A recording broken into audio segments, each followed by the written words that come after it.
Assalamualaikum warahmatullahi wabarakatuh. Alhamdulillah, alhamdulillahilladzi 'allama bil qalam, 'allamal insana ma lam ya'lam.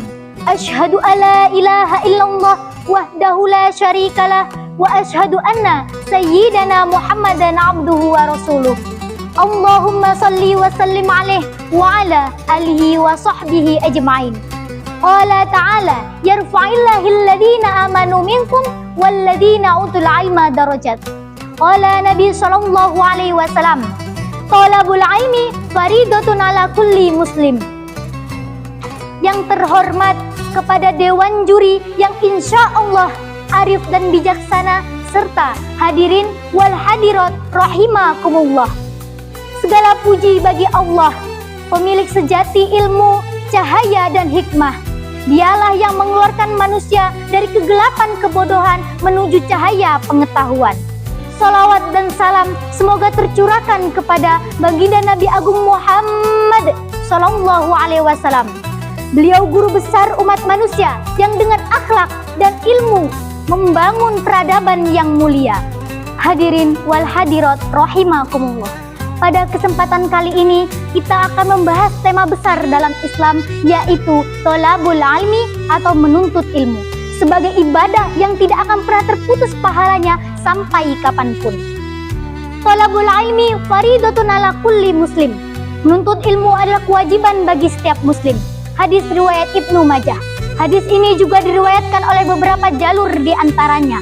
An Anas ibni Malik radhiyallahu anhu qala Rasulullah sallallahu alaihi wasallam, talabul ilmi faridatun ala kulli muslim. Hadis ini menjadi bukti bahwasannya menuntut ilmu bukan hanya sekedar kegiatan sampingan, bukan hanya untuk pelajar, santri atau mahasiswa, tetapi wajib bagi setiap umat muslim tanpa memandang usia, status atau pekerjaan. Allah Subhanahu wa taala berfirman, "Qul hal yastawil ladzina ya'lamun wal ladzi la ya'lamun." Apakah sama antara orang yang mengetahui dengan orang yang tidak mengetahui? Quran surah Az-Zumar ayat 9. Tentu tidak. Seorang yang berilmu memiliki pandangan yang lebih luas, hati yang lebih tenang, dan langkah yang lebih terarah. Dikisahkan pada suatu malam, Imam Al-Ghazali bermimpi bertemu Rasulullah sallallahu alaihi wasallam. Beliau bertanya, "Wahai Rasulullah, apakah ilmu yang paling utama untuk dipelajari oleh seorang hamba di zaman yang penuh fitrah ini?" Rasulullah sallallahu alaihi wasallam menjawab, "Hendaklah engkau mempelajari ilmu yang dengannya engkau dapat mengenal Tuhanmu, menegakkan agamamu, dan memperbaiki hatimu."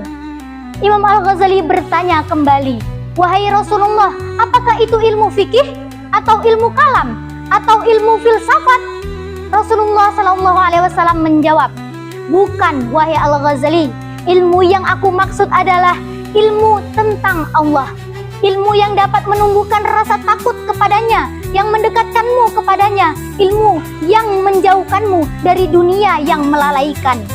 Setelah terbangun dari mimpinya, Imam Al-Ghazali merenungi mimpinya tersebut. Beliau berkata, dinukil dari beberapa karya biografi, "Mimpi ini menjadi sebab aku menempuh jalan tasawuf yang benar dan kembali kepada ilmu yang bermanfaat, yaitu ilmu untuk mengenal Allah, untuk memperbaiki hati dan menghidupkan jiwa." Dari ini dapat diambil nilai tarbiyah. Kisah ini sering dijadikan pelajaran bagi penuntut ilmu. Yang pertama, menuntut ilmu wajib dengan niat yang ikhlas, bukan hanya untuk debat, gengsi atau popularitas. Yang kedua, ilmu yang sejati adalah ilmu yang menghidupkan hati, bukan sekedar memenuhi memori. Yang ketiga, semakin berilmu maka semakin takut kepada Allah. Hal ini sejalan dengan firman-Nya, "Innama yakhshallaha min ibadihil ulama." Sesungguhnya orang yang paling takut kepada Allah di antara hambanya adalah para ulama. Yang keempat, yaitu buah dari ilmu adalah akhlak, karena akhlak, cahaya ilmu tidak diberikan kepada hati yang kotor.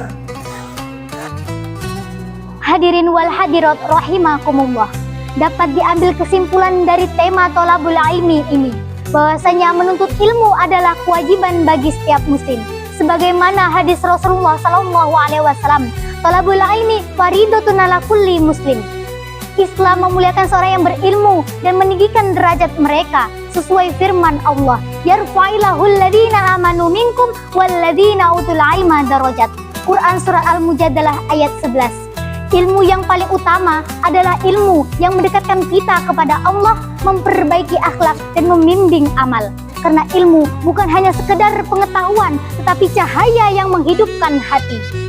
Dalam menuntut ilmu ada adab yang harus dijaga, di antaranya ikhlas karena Allah Subhanahu wa taala, tawadu, rendah hati, menghormati guru, bersungguh-sungguh dan disiplin serta mengamalkan ilmu. Jalan menuntut ilmu adalah jalan menuju surga. Sebagaimana hadis, "Man salaka thoriqan yaltamisu fihi ilman, sahalallahu lahu bihi thoriqan ilal jannah." Barang siapa yang menempuh jalan untuk menuntut ilmu, maka Allah akan mudahkan jalannya menuju surga. Ilmu tanpa amal bagaikan pohon tanpa buah. Maka dari itu, akhir dari belajar adalah diamalkan, bukan hanya sekedar diingat atau dibanggakan. Semoga Allah menjadikan kita hamba-hambanya yang selalu terus menuntut ilmu sepanjang hayat dan dapat menjaga akhlak dalam menuntut ilmu dan diberikan ilmu yang bermanfaat, serta dapat mengamalkannya dalam kehidupan sehari-hari. Mungkin itu saja yang dapat saya sampaikan. Kurang dan lebihnya saya mohon maaf, dan kepada Allah saya mohon maghfirahnya. Dari saya, undur maqala wala tangdur maqala. Wallahu muwaffiq ila aqwamit thoriq. Assalamualaikum warahmatullahi wabarakatuh.